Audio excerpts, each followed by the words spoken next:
Oh, may panawagan ako dito kay Senator Risa Hontiveros, Senator Kiko Pangilinan, Senator Erwin Tulfo at kay Senate President Tito Sotto.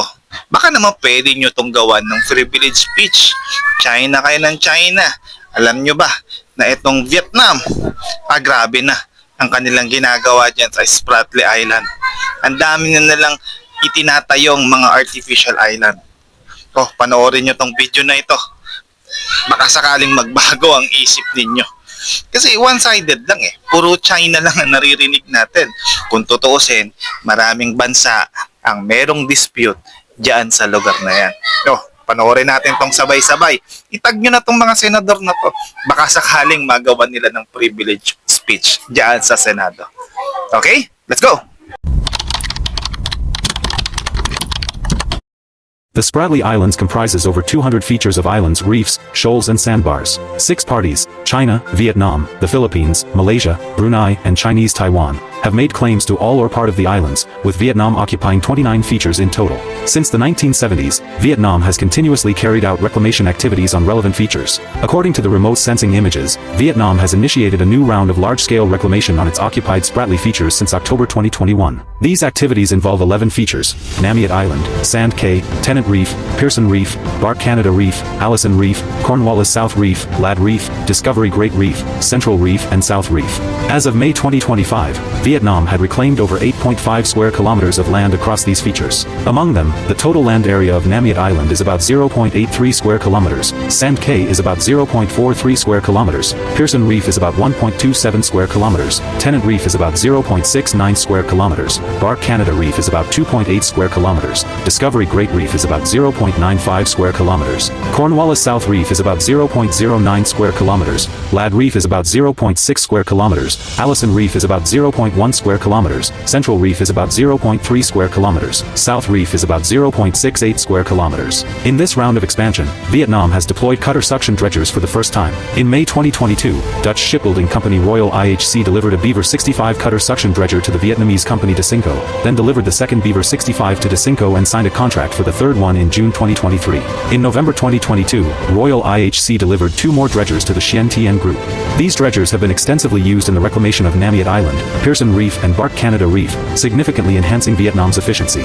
In July 2023, the Manila Times reported that the Vietnamese government had planned 34 projects to strengthen the infrastructure and armaments on its occupied features. These projects include varying degrees of reclamation at Pearson Reef, Tennant Reef and Bark Canada Reef, along with the construction of bunkers, command posts, firepower positions, weapon storage facilities, trench systems and tactical facilities. In addition to ongoing reclamation, Vietnam has begun constructing related buildings and facilities, entering a stage of simultaneous expansion and construction.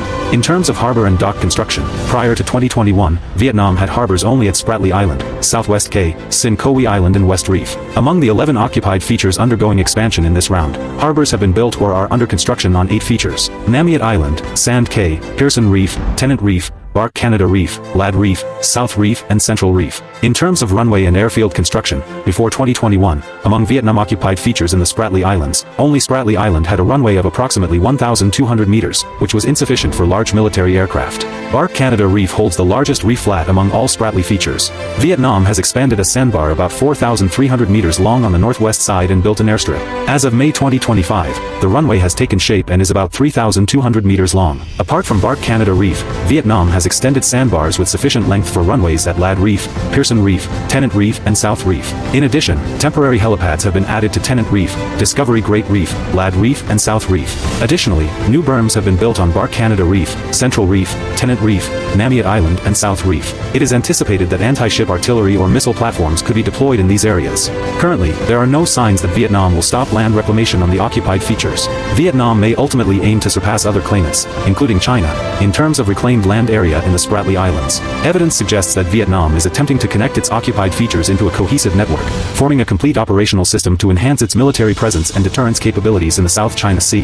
This round of expansion has set new records in terms of scale, technology, and speed, triggering widespread international concern. Although, for over a decade, Western countries, including the US, have primarily focused their South China Sea narratives on China due to great power competition, ideological biases and sympathy for the underdog, while deliberately downplaying or ignoring the aggressive actions of Vietnam and the Philippines. 2017. This time, Western think tanks and media outlets, such as AMTI, Reuters and Radio Free Asia, have begun criticizing Vietnam's island-building activities. Vietnam's expansion and militarization of Spratly features have become a significant event impacting peace and stability in the South China Sea and the development of regional rules and orders.